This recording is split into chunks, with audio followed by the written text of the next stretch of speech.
महाराष्ट्र की राजनीति में उठापटक का दौर जारी है।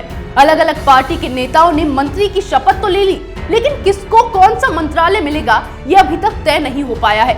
शिवसेना, एनसीपी और कांग्रेस आपस में ही मलाईदार मंत्रालय पाने की होड़ में जुटे हुए हैं। इस बीच महाराष्ट्र में 300 किसानों की मौत हो गई। अब उद्धव ठाकरे से ये सवाल पूछा जाना लाजमी है कि किसानों की मौत का जिम्मेदार कौन है। महाराष्ट्र में किसानों की क्यों हो रही है मौत, देखिए इस रिपोर्ट में।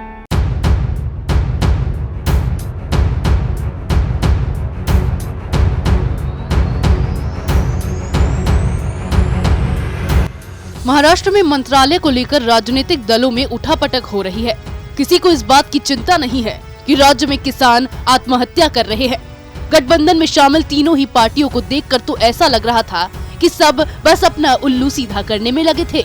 जनता की समस्याओं पर किसी का ध्यान नहीं है। पिछले 2 महीने से शिवसेना, एनसीपी और कांग्रेस दिन रात जोड़ तोड़ में लगी हुई है और इस दौरान बेमौसम बरसात की वजह से महाराष्ट्र में 300 किसानों ने सुसाइड कर लिया। पिछले 4 सालों में 1 महीने में किसानों की आत्महत्या की ये सबसे ज्यादा तादाद है। इससे पहले वर्ष 2015 में कई बार 1 महीने में किसानों की आत्महत्या का आंकड़ा 300 के पार पहुंच गया था। प्राकृतिक आपदा की मार झेल रहे किसानों की आत्महत्या से बेपरवाह महाराष्ट्र के राजनेता जोड़तोड़ में व्यस्त रहे। राज्य में अक्टूबर महीने में बेमौसम की भारी बारिश के बाद आत्महत्या की घटनाओं में काफी तेजी आई। इस बारिश में किसानों की 70% खरीफ की फसल नष्ट हो गई।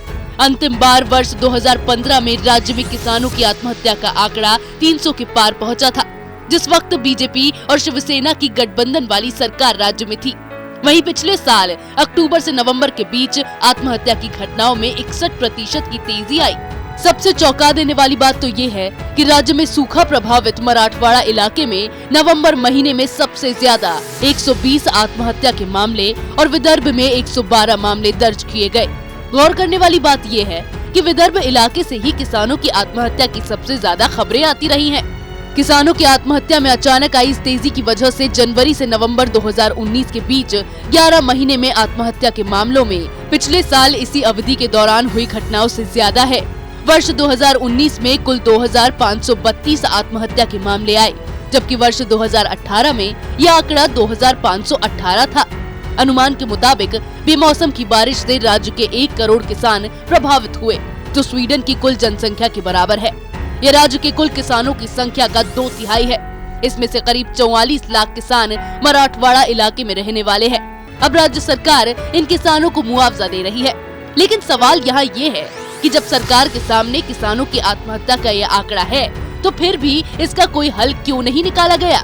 फिलहाल तो महाराष्ट्र के जो हालात हैं, उसे देखकर तो यही लगता है कि सरकार में शामिल सभी लोग सत्ता पाने की होड़ में लगे हुए हैं। उद्धव ठाकरे मुख्यमंत्री बनने से पहले किसानों की समस्या पर बड़ी बड़ी डींगे हाँक रहे थे, लेकिन उनकी सरकार के आने के बाद से महाराष्ट्र में किसानों की आत्महत्या का आंकड़ा 300 के पार पहुंच गया है। ऐसा लगता है कि उद्धव ठाकरे के लिए किसानों की आत्महत्या कोई गंभीर समस्या नहीं है। ये बस एक मुद्दा था जिसके बारे में सिर्फ भाषण देकर सत्ता हासिल करना चाहते थे। इसी तरह की खबरें मैं आपके लिए लाती रहूं, तब तक के लिए बने रहिए हमारे साथ।